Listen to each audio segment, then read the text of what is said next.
ഇനി മറ്റൊരു പ്രധാനപ്പെട്ട വാർത്തയിലേക്ക് നമ്മളൊക്കെ വളരെ വളരെ വളരെ ശ്രദ്ധിക്കേണ്ട ഒരു വാർത്തയിലേക്ക്. രാജ്യത്ത് കോവിഡ് വ്യാപനം കൂടുകയാണ്.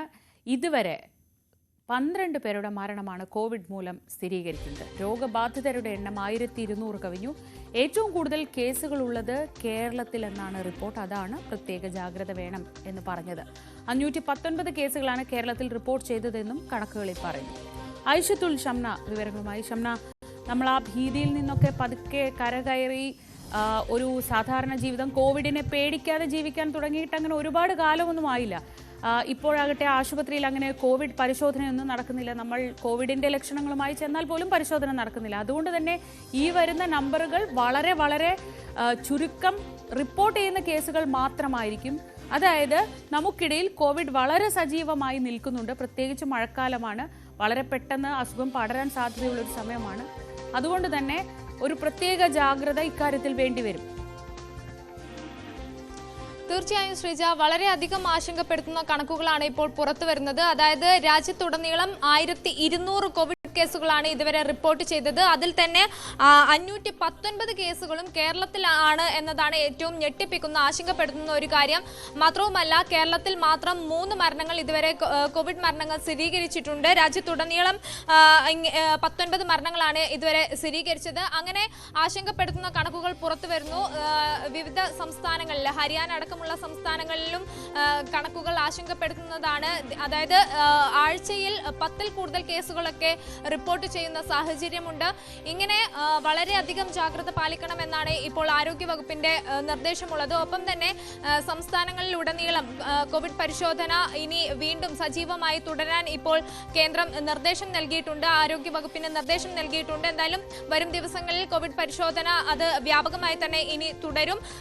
ചെറിയ ലക്ഷണങ്ങൾ കണ്ടാൽ തന്നെ ഉടൻ പരിശോധന നടത്തണമെന്ന് നിർദ്ദേശമുണ്ട്. ഒപ്പം തന്നെ പ്രായമായവർ, രോഗികൾ, ഗർഭിണികൾ, കുട്ടികൾ തുടങ്ങിയവർ അതീവ ജാഗ്രത പുലർത്തണം. കാരണം ഈ മരണപ്പെട്ട കേസുകൾ, മരണം സ്ഥിരീകരിച്ച കേസുകളിൽ അധികവും പ്രായമായവരോ അല്ലെങ്കിൽ മറ്റെന്തെങ്കിലും അസുഖം ഉള്ളവരോ ഒക്കെയാണ്. അതുകൊണ്ട് തന്നെ അത്തരം ആളുകൾ അതീവ ജാഗ്രത പുലർത്തണം. മാസ്ക് നിർബന്ധമായും ഉപയോഗിക്കണം. ആദ്യഘട്ടത്തിൽ നമ്മൾ കോവിഡ് കാലത്ത് പറഞ്ഞിരുന്നത് പോലെ തന്നെ മാസ്ക്, സാനിറ്റൈസർ അടക്കമുള്ള അത് ഉപയോഗിക്കണം, ഡിസ്റ്റൻസ് പാലിക്കണം. അങ്ങനെ പണ്ട് നമ്മൾ കോവിഡിനെ എങ്ങനെയൊക്കെ തിരുത്താൻ ശ്രമിച്ചോ അതുപോലെയൊക്കെ തന്നെ ജാഗ്രതയോടുകൂടി ജാഗ്രത പുലർത്തണം എന്നതാണ് നിർദ്ദേശം. എന്തായാലും ആശങ്കപ്പെടുത്തുന്ന കണക്ക് തന്നെയാണ്. കേരളത്തിൽ മാത്രമല്ല എന്നതുകൂടി എടുത്തു പറയണം. ഹരിയാന, ബംഗളൂരു അടക്കമുള്ള സ്ഥലങ്ങളിൽ ഇതുപോലെ കോവിഡ് കേസുകൾ വ്യാപിക്കുന്നുണ്ട്. എന്തായാലും ഇത് കഴിഞ്ഞ കുറച്ചു കാലത്തെ ഈ കണക്കുകൾ മാത്രമാണ്. വരും ദിവസങ്ങളിൽ ഇതിനേക്കാൾ കൂടുതൽ കേസുകൾ റിപ്പോർട്ട് ചെയ്യുമെന്നതാണ് സാഹചര്യം. ഒപ്പം തന്നെ സംസ്ഥാനത്തുടനീളം ഇനി അടുത്ത ദിവസങ്ങളിൽ തന്നെ ഉടൻ തന്നെ ഈ കോവിഡ് പരിശോധന, അതിന്റെ സെന്ററുകൾ തുറക്കും, കോവിഡ് പരിശോധന വ്യാപകമാക്കും. അതിന്റെ അടിസ്ഥാനത്തിൽ തന്നെ കൂടുതൽ കേസുകൾ റിപ്പോർട്ട് ചെയ്യും എന്നൊരു വിലയിരുത്തൽ കൂടി.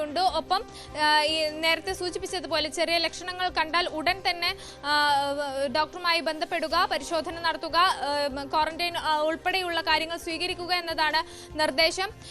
എന്തായാലും ആശങ്കപ്പെടുത്തുന്ന ഒരു കണക്കു തന്നെയാണ് ശ്രീജ ഇപ്പോൾ പുറത്തു വരുന്നത്. ഒപ്പം ഈ മരണസംഖ്യ കൂടി ഉയരുന്നു എന്നതാണ് സാഹചര്യം. ശരി, നമ്മൾ കോവിഡിനെ പറ്റിയൊക്കെ മറന്നാണ് ഇപ്പോൾ ജീവിക്കുന്നത്. പക്ഷേ ഓർക്കുക, കുട്ടികൾ, പ്രായമായവർ, മറ്റ് അസുഖമുള്ളവർ എന്നിവർക്ക് കോവിഡ് വളരെ കാര്യമായ പ്രശ്നങ്ങൾ ഉണ്ടാക്കും. നമ്മുടെയൊക്കെ ജീവിതത്തിൽ നിന്ന് അത്തരം പ്രശ്നങ്ങളൊക്കെ നമ്മൾ അനുഭവിച്ചവരാണ്. കോവിഡ് ഉണ്ടാക്കുന്ന ദീർഘകാല പ്രത്യാഘാതങ്ങൾ അനുഭവിച്ചവരാണ്. അപ്പോൾ സ്വാഭാവികമായും പഴയ ആ മുദ്രാവാക്യം മറക്കാതെ നമുക്കിപ്പോൾ ഓർത്തെടുക്കാം. SMS, sanitiser, mask and social distancing, സാമൂഹിക അകലം പാലിക്കുക. പുറത്തൊക്കെ പോകുമ്പോൾ തിരക്കുള്ള സ്ഥലങ്ങൾ തൽക്കാലം ഒഴിവാക്കുന്നത് വളരെ ഉചിതമായിരിക്കും. കുട്ടികളെ സ്കൂളിലേക്കൊക്കെ പറഞ്ഞു വിടുമ്പോൾ ഒരു മാസ്ക് അവർക്ക് കൊടുക്കുക. കാരണം കുട്ടികൾക്കും പ്രായമായവർക്കും അസുഖം പെട്ടെന്ന് പടർന്നു പിടിക്കാൻ സാധ്യതയുണ്ട്. ലക്ഷണങ്ങൾ ചുമ, തൊണ്ടവേദന, മൂക്കൊലിപ്പ്, പനി, ഇത്തരം ശ്വാസതടസ്സം, ഇത്തരം ലക്ഷണങ്ങളുള്ളപ്പോൾ വളരെ പെട്ടെന്ന് തന്നെ ഡോക്ടറുടെ നിർദ്ദേശാനുസരണം മരുന്ന് കഴിക്കുക, ചികിത്സ തേടുക, ശരിയായ രീതിയിൽ വിശ്രമിക്കുക.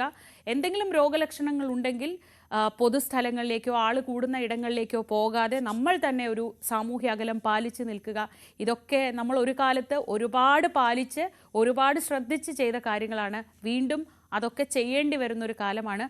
കോവിഡ് എന്ന് പറയുന്നത് സാധാരണഗതിയിൽ അത്ര കാര്യമായ പ്രശ്നങ്ങളൊന്നും ഉണ്ടാക്കാതെ ഒരുപക്ഷെ കടന്നു പോയേക്കാം. പക്ഷേ ശ്രദ്ധിക്കേണ്ടത് മറ്റ് അസുഖങ്ങളുള്ളവരിൽ കോവിഡ് ജീവൻ വരെ എടുക്കാവുന്ന തരത്തിൽ അപകടകാരിയാണ്. നമ്മൾ അനുഭവിച്ചതാണ് ഇതൊക്കെ. അതുകൊണ്ട് തന്നെ അത് പ്രത്യേകം ഓർക്കുക ഈ സമയത്ത്.